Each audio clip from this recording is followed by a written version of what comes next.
Ito yung papunta kami ng Seoul Tower. Nasa pinakababa muna kami. Yung tower na kasi nung taas-taas. Tignan mo yung dalawa. Parang ano na sila.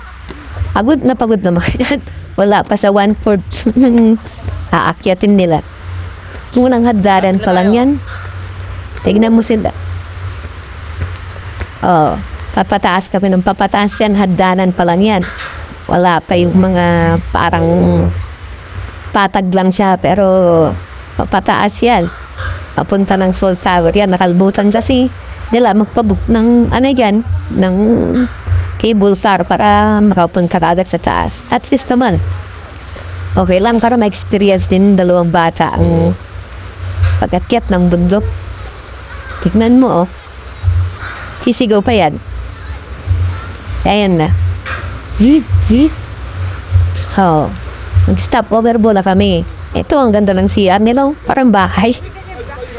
Dito na sa Korea, ganda ng public na utilities nila.